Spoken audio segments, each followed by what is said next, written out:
नमस्कार, आप देख रहे हैं रफ्तार मीडिया। मैं हूं आपके साथ रक्षंदा खान। आगे आप मेरे साथ देखेंगे उत्तराखंड की तमाम छोटी बड़ी खबरें विस्तार से, लेकिन उससे पहले नजर डालते हैं इस वक्त हेडलाइंस पर। आगामी बजट सत्र को लेकर विधानसभा अध्यक्ष रितु खंडूरी ने ली बैठक। सत्र को शांतिपूर्ण कराने के दिए निर्देश। सत्र के दौरान बोर्ड परीक्षार्थियों को न हो परेशानी, एडवाइजरी जारी। 18 फरवरी से होने वाले विधानसभा के बजट सत्र पर टिकी सभी की निगाहें। बजट से जनता को काफी उम्मीदें। क्या धामी सरकार देगी सौगात या हाथ लगेगी मायूसी? रुद्रपुर में बीजेपी नेता की गुंडागर्दी पर कांग्रेस ने साधा निशाना। सत्ता की हनक का लगाया आरोप। पार्टी के बचाव में बोले मीडिया प्रभारी, कहा कानून का सम्मान करने वाली पार्टी है बीजेपी। उत्तराखंड बना पर्यटकों की पहली पसंद। प्रदेश में सैलानियों की संख्या में बड़ा उछाल। आंकड़ों में कई पहाड़ी राज्यों को पछाड़ा।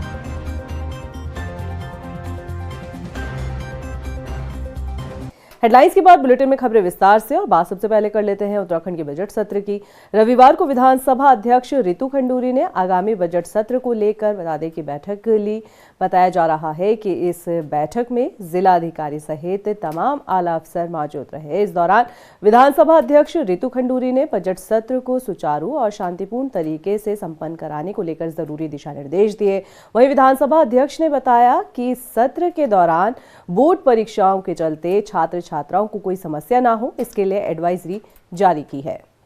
देखिए, ऐसे आप सब जानते हैं कि हमारा बजट सत्र होने जा रहा है, और क्योंकि साल का पहला सेशन है तो हमारे जो ऑनरेबल गवर्नर साहब हैं उनका भी अभिभाषण होता है। तो हमारी पूरी तैयारी है, विधानसभा सचिवालय की पूरी तरह से तैयारी है। आज आपने जैसे देखा था कि जो हमारी बैठक हुई है, रेगुलर बैठक होती है, वो बैठक हुई है और उसमें हर तरह के बिंदुओं पर हम लोगों ने डिस्कस किया और फिर आदेशित किया है अफसरों को कि सत्र बिल्कुल ही अच्छी तरीके से चले, इसका ध्यान हमको रखना है। इसका जो मेन इशू जो आया था, क्योंकि बोर्ड एग्ज़ाम भी बच्चों के हो रहे हैं और इस वक्त बोर्ड एग्ज़ाम का भी समय 10:30 बजे का है, तो ये निर्देशित किया गया है डीएम देहरादून को कि वो सारे स्कूलों को एक एडवाइजरी भेजें कि बच्चों को किसी तरह की समस्या ना हो। तो समय का जो टाली करना है, पुलिस के साथ उनसे बात कर लें। साथ ही साथ पुलिस को भी आदेशित किया गया है कि किसी भी बच्चे को किसी तरह का स्ट्रेस नहीं होना चाहिए उसके स्कूल तक पहुंचने में। उत्तराखंड में 18 फरवरी से विधानसभा का बजट सत्र शुरू होने जा रहा है, जिस पर आम जनता की भी निगाहें टिकी हुई है। आखिर आम जनता को इस बजट से क्या कुछ सौगात मिलने वाली है? वहीं धामी सरकार ने भी बजट को लेकर स्थिति साफ कर दी है। सरकार का फोकस जनता पर रहने वाला है। ये रिपोर्ट देखिए। बजट सत्र पर टिकी सबकी निगाहें। बजट से जनता को काफी उम्मीदें। क्या धामी सरकार देगी जनता को सौगात या हाथ लगेगी मायूसी? 18 फरवरी से उत्तराखंड विधानसभा का बजट सत्र शुरू होने जा रहा है, जिसमें सरकार वित्तीय वर्ष 2025 व 26 को लेकर आम बजट पेश करेगी। जनता की नजरें भी आम बजट पर टिकी हुई है कि इस बार सरकार क्या कुछ खास सौगात देने जा रही है, जिसको लेकर मुख्यमंत्री पुष्कर सिंह धामी ने भी इशारों में बयां कर दिया है कि सरकार का फोकस युवाओं, महिलाओं और किसानों के हित में होगा। वहीं नई टाउनशिप विकसित करने के साथ ही सरकार कई नए क्षेत्रों के लिए भी बजट का प्रावधान करेगी। देखिए, हमने पहले से ही जो है राज्य पूरी तरह से हमारा समृद्ध हो, हमारे प्रधानमंत्री जी के विकसित भारत के संकल्प में उत्तराखंड योगदान दे। इसमें युवा, महिला, गरीब, अन्नदाता, ये हमारी प्राथमिकता में है। इसके अतिरिक्त भी महिलाओं पर हमारा विशेष फोकस रहेगा, युवाओं पर विशेष फोकस रहेगा। सीमांत क्षेत्रों में हम नवाचार पर, एआई को बढ़ाने पर, नई टाउनशिप बनाने पर, और जो हमारे समाज कल्याण क्षेत्र में चलने वाली योजनाएं हैं, उन योजनाओं को और हम मजबूत करेंगे। युवाओं के लिए हम खेल के और स्थान बनाएंगे। सांस्कृतिक कार्यक्रमों के आयोजन के लिए ऑडिटोरियम बनाने की व्यवस्था करेंगे। खेल गतिविधियों को बढ़ाने के लिए करेंगे। ऐसे अनेक नवाचार हम करने वाले हैं। बाकी तो अभी बजट आएगा तो विस्तृत रूप से आपको बताया जाएगा, लेकिन ये बजट हमारा प्रयास है कि जो राज्य के अंदर विकास की हमारी अनंत संभावनाएं हैं, उन संभावनाओं को आगे करने में मदद करे। आम बजट पेश करने से पहले नियोजन प्रमुख सचिव आर मीनाक्षी सुंदरम ने भी कुछ हद तक वर्तमान वित्तीय वर्ष में सरकार की क्या कुछ उपलब्धियां रही है उनका जिक्र किया है। साथ ही ये बताने की कोशिश की गई है कि सरकार के स्तर पर जो बेहतर कार्य किए गए उनसे प्रदेश की आर्थिकी में सुधार हो रहा है। साथ ही प्रति व्यक्ति आय बढ़ाने के अलावा रोजगार के आंकड़ों में भी इजाफा हुआ है। तो अनुमानित है ये 2024-25 में विकास दर प्रदेश का 6.61% अनुमानित है और ये नेशनल लेवल पर जब इकोनॉमिक सर्वे आया था तो वहाँ पर अनुमानित दर 6.4 था। तो दैट मीन्स कि हम राष्ट्रीय विकास दर से ऊपर हैं। ये पहला पॉइंट है। और दूसरा, हमारा जो घरेलू उत्पाद है, सकल घरेलू उत्पाद स्टेट का, ये 23-24 में हमारा 3,32,000 करोड़ था। ये अब इस साल में जो अनुमानित है वो 3,78,000 करोड़ है। केंद्रीय आम बजट ने जनता को काफी हद तक राहत देने का काम किया है। ऐसे में अब राज्य सरकार के इस बजट से भी जनता को काफी उम्मीदें हैं। अब देखना ये होगा कि क्या धामी सरकार हर वर्ग को साधते हुए बजट पेश करेगी या फिर जनता के हाथ मायूसी लगेगी।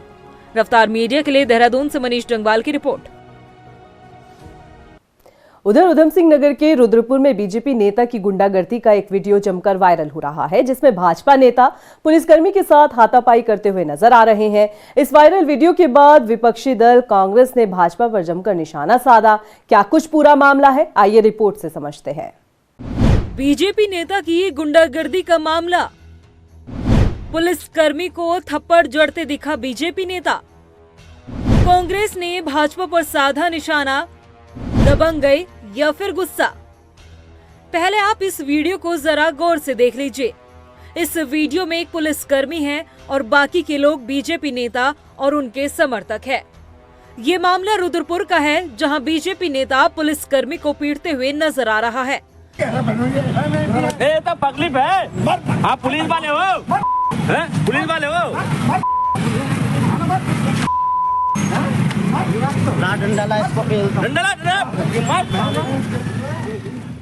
दरअसल रुद्रपुर के अटरिया रोड पर बीजेपी नेता राधेश शर्मा ने शराब के नशे में धुत पुलिस लाइन में तैनात एक पुलिसकर्मी की पिटाई कर डाली।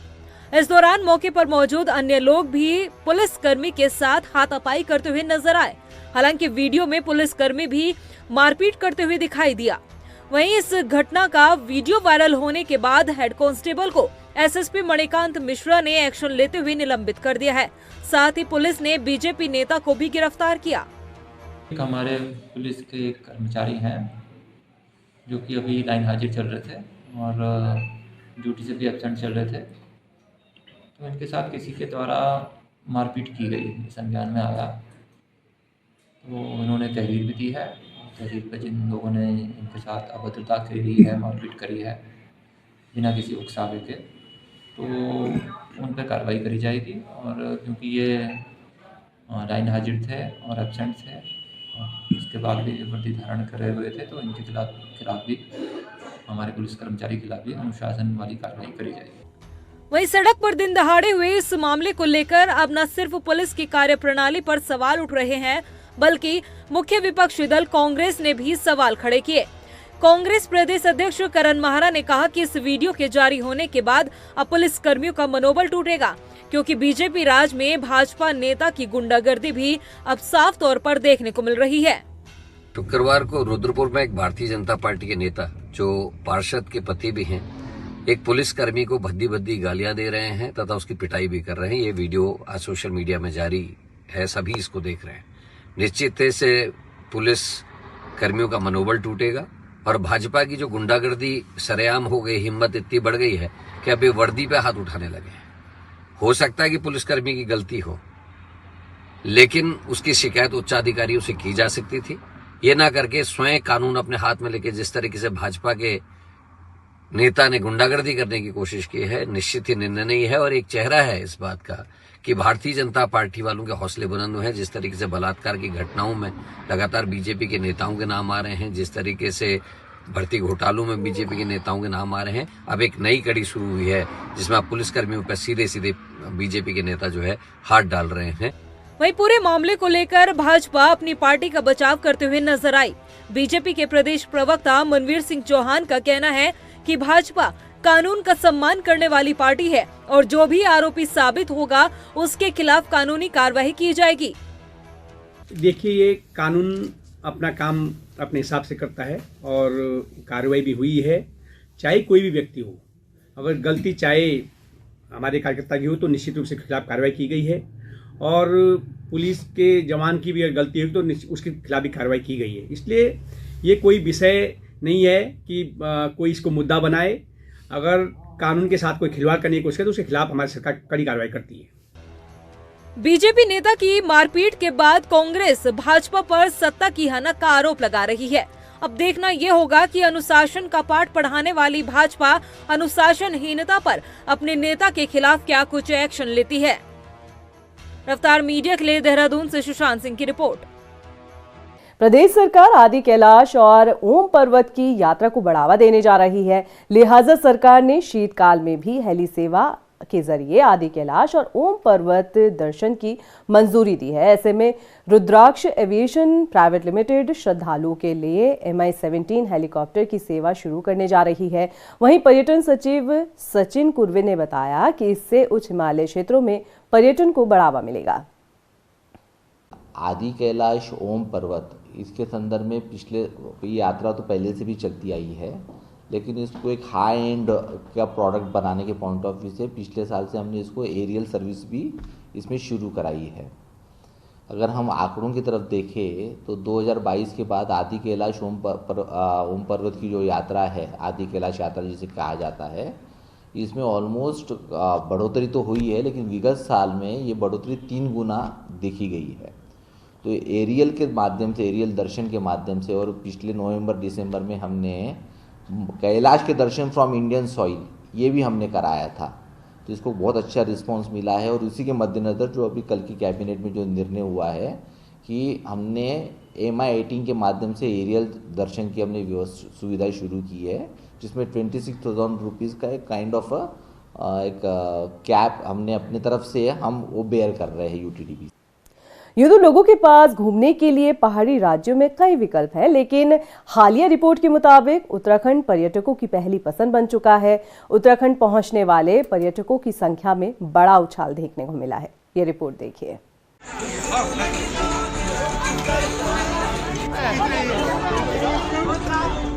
उत्तराखंड बना पर्यटकों की पहली पसंद। प्रदेश में सैलानियों की संख्या में बड़ा उछाल। आंकड़ों में कई पहाड़ी राज्यों को पछाड़ा। साल दर साल उत्तराखंड घूमने आने वालों की संख्या लगातार बढ़ रही है। ताज़ा रिपोर्ट के मुताबिक उत्तराखंड पहाड़ी राज्यों में पर्यटकों की पहली पसंद बन गया है। प्रदेश में आने वाले सैलानियों की संख्या में इजाफा हुआ है और इस रेस में उत्तराखंड कई पहाड़ी राज्यों को पीछे छोड़ चुका है। ऐसा हम नहीं कह रहे हैं, बल्कि हाल ही में राज्यसभा में पेश की गई रिपोर्ट बताती है कि साल 2023 से मार्च 2024 तक उत्तराखंड में 5.5 करोड़ से अधिक पर्यटक पहुँचे और दिसंबर तक का आंकड़ा यदि जोड़ा जाए तो ये संख्या और बढ़ जाएगी। रिपोर्ट के मुताबिक 2020 से 21 में ये आंकड़ा महज 70 लाख ही था। 4 सालों में उत्तराखंड घूमने आने वाले पर्यटकों की संख्या में 8 गुना से अधिक बढ़ोतरी हुई। रिपोर्ट से मिली जानकारी के मुताबिक देश के पर्वतीय राज्यों में सबसे ज्यादा पर्यटक उत्तराखंड घूमने पहुंचे। सबसे ज्यादा पसंद किया जाने वाला जम्मू कश्मीर भी उत्तराखंड से पिछड़ चुका है।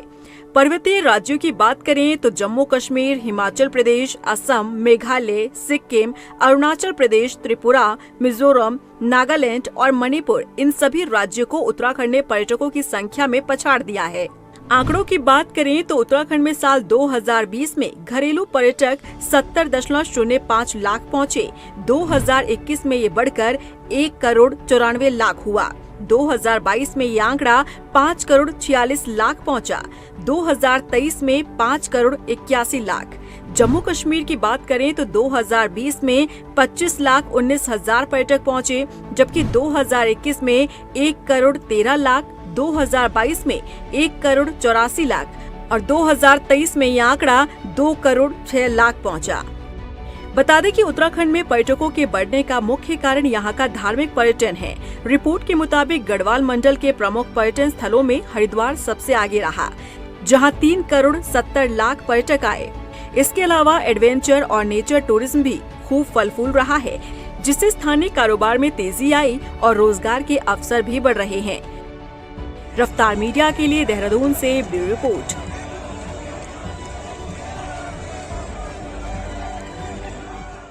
उधर देहरादून नगर निगम में नगर आयुक्त नमामि बंसल और मेयर सौरभ थपलियाल ने संयुक्त स्वच्छता वॉर रूम का उद्घाटन किया। इस मौके पर नगर आयुक्त ने बताया कि वॉर रूम में स्वच्छता से संबंधित आने वाली शिकायतों का 1 घंटे की अवधि में निस्तारण किया जाएगा। उन्होंने बताया कि नगर निगम ने स्वच्छता पेट्रोलिंग की भी शुरुआत की तैयारी कर ली है। भारत सरकार द्वारा स्वच्छता सर्वेक्षण 2025 की तैयारियां की जा रही हैं और इस क्रम में लगातार ट्रेनिंग का भी आयोजन किया जा रहा है। उसी उपलक्ष्य में नगर निगम के द्वारा एक स्वच्छता वॉर रूम की स्थापना की गई है और यहाँ पर बेसिकली जितने भी हमारे, क्योंकि इस बार जो पैरामीटर्स हैं उसमें प्रत्यक्ष जो साफ़ सफाई है शहर की, उस पर अधिक वेटेज दी गई है भारत सरकार के द्वारा। तो उसी को ध्यान में रखते हुए जितने भी हमारे शीर्ष अधिकारी हैं नगर निगम के और विभिन्न पटलों के जो नोडल ऑफिसर्स हैं, उन सभी को जोन आवंटित करते हुए लगातार उनके द्वारा स्वच्छता पेट्रोलिंग की जाएगी और देखा जाएगा कि कहाँ पर किसी भी प्रकार का कोई ऐसा साइट ना हो जिसमें कि स्वच्छता को लेकर के किसी प्रकार की लापरवाही पाई जाए। लोहाघाट में 1926 एम्बुलेंस सेवा को लेकर क्षेत्र के ग्रामीण ने गंभीर आरोप लगाया है। शिकायतकर्ता ने बताया कि उसने पशुओं को उपचार के लिए दी जाने वाली सेवा का लाभ उठाने के लिए 1962 पर कॉल किया, लेकिन कर्मियों ने मदद करना जरूरी नहीं समझा। पीड़ित ने बताया कि ना तो पशु के इलाज के लिए कोई डॉक्टर आया, ना ही एम्बुलेंस। उत्तराखंड के प्रसिद्ध गीतकार और गायक सीएम निजी सचिव भूपेंद्र बसेड़ा का नया गाना जिसके बोल नशा करिए जान लॉन्च हुआ है। इस गाने में उनके द्वारा लोगों को नशे के दुष्परिणामों के खिलाफ जागरूक किया जा रहा है। बता दें कि इससे पहले भी सीएम निजी सचिव भूपेंद्र बसेड़ा समाज को जागरूक करने वाले कई गाने गा और लिख चुके हैं, जिन्हें लोगों ने खूब पसंद भी किया है। आइए आपको उनके नए गाने के कुछ अंश सुनाते हैं। डोईवाला में स्थानीय लोगों ने प्रशासन की बुद्धि शुद्धि के लिए यज्ञ किया। साथ ही नाराज लोगों ने 17 फरवरी को रोड जाम करने की चेतावनी दी। दरअसल स्थानीय लोग विधानसभा सत्र के दौरान डोईवाला मथुरावाला वाया देहरादून बाईपास मार्ग पर लगने वाले जाम से परेशान हो जाते हैं। ग्रामीणों का आरोप है कि मार्ग सकरा होने की वजह से उन्हें काफी परेशानियों का सामना करना पड़ता है। लिहाजा सड़क चौड़ीकरण का कई बार ग्रामीण जो है वो मांग कर चुके हैं। अधिकारियों द्वारा आश्वासन भी मिल चुका है, बावजूद इसके व्यवस्था जस की तस है। जनता का सब्र टूट चुका है। जनता ने कई बार क्षेत्र के जो जनप्रतिनिधि उन्होंने भी धरना प्रदर्शन पिछली बार भी किया था। अधिकारी आए थे पीडब्ल्यूडी के, क्षेत्र के जो भी है शासन प्रशासन भी आया था। उन्होंने आश्वासन दिया था कि जल्दी 10 दिन में काम शुरू हो जाएगा, लेकिन अभी तक 1 साल होने को आ रहा है, लेकिन काम शुरू नहीं हो पाया, ना कोई इसमें मदद मिली है। केवल आश्वासन मिलते हैं, अधिकारी आते हैं और कहते हैं रेट रिवाइज करके हमने शासन को भेज दिया है, वहाँ से हमें मदद नहीं मिल रहा है। लेकिन अब जनता इनके बहकावे में नहीं आएगी। अब रोड जाम होगा और जब तक हमारी ये रोड पर काम शुरू नहीं हो, रोड पर जाम ही रहेगा और ना हम यहाँ से ट्रैफिक चलने देंगे। हर साल जब जिस समय कांवड़ मेला चलता है, जब भी यहाँ से ट्रैफिक चलता है, कोई भी यहाँ पे सत्र चलता है, विधानसभा का हो, कोई भी हो, देहरादून में कोई भी चक्का जाम हो, तो यहाँ से इस रोड से सारा ट्रैफिक डाइवर्ट कर दिया जाता है और इस रोड पर कोई भी ध्यान नहीं देता। लेकिन इस बार हम बहकावे में नहीं आएंगे, हम रोड जाम करेंगे और यहाँ से कोई भी देहरादून से वाहन आगे नहीं होगा। केवल स्कूल बस और एम्बुलेंस को इजाज़त मिलेगी और हम कोई भी वाहन यहाँ से नहीं चलने देंगे। उधर लोहाघाट पिथौरागढ़ राष्ट्रीय राजमार्ग पर बाराकूट के पास दर्दनाक सड़क हादसा हो गया, जिसमें एक चालक की मौत हो गई। बताया जा रहा है कि मृतक अपने ही वाहन की चपेट में आ गया था। इस दौरान कैंटर आगे की ओर लुढ़का। बता दें कि जो चालक था वो वाहन पर ओट लगा रहा था और इसी दौरान वाहन ढलान पर था। वाहन ढुलकने की वजह से वो इसकी चपेट में आया। घटना कल 15/2/2025 की है। रात्रि में लगभग 9:30 बजे हमें सूचना मिली थी कि एक व्यक्ति ग्राम संतोला से आगे गैरी गांव के पास राष्ट्रीय राजमार्ग पर अपनी स्वयं के कैंटर को जो है पार्क लगा रहा था, तो पत्थर ओड़ लगाते समय वो ओड़ अचानक निकल गया और ये पंकज कुमार पुत्र डिगर राम निवासी गैरी गुनाड़ा का है, 30 वर्ष का है। ये अपनी ही गाड़ी के चपेट में आने से जो है इसको गंभीर चोटें आई हैं और इसको तत्काल 108 के माध्यम से कल रात ही हम लोग यहाँ लाए उजला चिकित्सालय लोहाघाट में, लेकिन चिकित्सकों द्वारा इनको जो है मृत घोषित किया है। फिलहाल के लिए इस बुलेटिन में इतना ही। मुझे दे इजाजत, लेकिन चलते चलते नजर डालते इस वक्त की हेडलाइंस पर। नमस्कार। आगामी बजट सत्र को लेकर विधानसभा अध्यक्ष रितु खंडूरी ने ली बैठक, सत्र को शांतिपूर्ण कराने के दिए निर्देश। सत्र के दौरान बोर्ड परीक्षार्थियों को ना हो परेशानी, एडवाइजरी जारी। 18 फरवरी से होने वाले विधानसभा के बजट सत्र पर टिकी सभी की निगाहें। बजट से जनता को काफी उम्मीदें, क्या धामी सरकार देगी सौगात या हाथ लगेगी मायूसी। रुद्रपुर में बीजेपी नेता की गुंडागर्दी पर कांग्रेस ने साधा निशाना, सत्ता की हनक का लगाया आरोप। पार्टी के बचाव में बोले मीडिया प्रभारी, कहा कानून का सम्मान करने वाली पार्टी है बीजेपी। उत्तराखंड बना पर्यटकों की पहली पसंद, प्रदेश में सैलानियों की संख्या में बड़ा उछाल, आंकड़ों में कई पहाड़ी राज्यों को पछाड़ा।